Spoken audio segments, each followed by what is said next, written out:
ค่อยสาวเจ้าเป็นจังไดผู้สาวฟังเสียงอายบ่นอ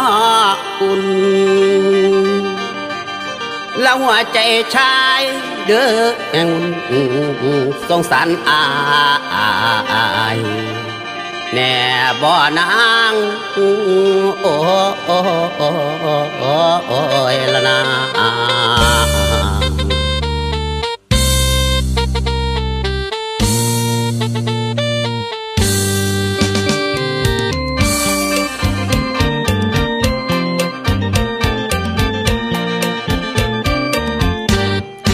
หนุ่มหมอลำสุดช้ำอยู่ในดวงใจผู้ขับช่างสวยวิไล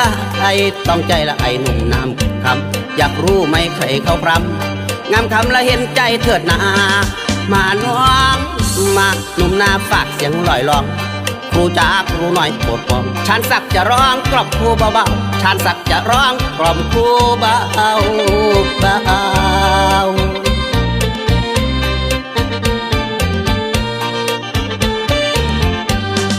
โอ้ยเด้นางเห็นภูเขามาสอนทุกเมื่อหัวใจเสียเจ้าจนกินเข้าบ่ลงบ้านอยู่ทรงกำกายแดนได้ให้ลองไขว่าจ่าหนุ่มนาวันเกี่ยวเดี๋ยวดูหน้าผู้จ๋างามดีหนุ่มหมอลำจังพี่ผู้นี้อย่าเมินลำเดินละฝากถึงคุณครูแจมตูรู้ผู้จ๋าอย่านาวันเสาร์ละผู้ใส่เสื้อลายจังสวยวิไลละบาดใจกิงครูปุยลุยละแก้มเอ้ยปุยลุยละแก้มเอ้ยเขาหมอลำคุยละจากคำไหนบ่รถพี่สองแถวจอดรอพาเนาพานอสาวเมืองบาดแทนใส่แน่นฝ่าเพ่พาดึงจ้องให้พี่มาพบน้องผู้น้อยขายของไปพย้อนลบพัดสับสนสารวนหัวใจกระเปียวใจหลายแท้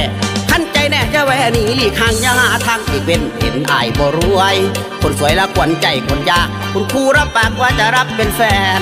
พี่ไปรับที่บ้านแทนมันสุกเลือแสนละยามอยู่ใกล้ครูครับก็ผมมารับครูไปดูหนัง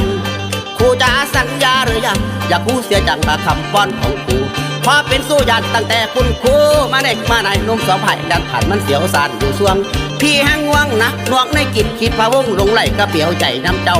ย้ำครูเข้าสอดเด็กเล็กไม่ให้คิดเห็นหน้าอายท้ายมีผู้คอยเห็นหน้าน้อยจักเถื่อยังดิแต่พอมีแห้งใจให้นำเอาชายวิ่งอิงได้ละก็มาสนบอกอุ่นสนแต่คนสื่อหน่อยคอยเจ้าทุกวันบอกสั่นๆให้น้อยกันคำเดียวบอกสั่นๆให้น้อยกันคำเดียวบ่ขอเที่ยวทางไผ่พี่สนใจแต่นักน้องพี่สนใจแต่นักน้อง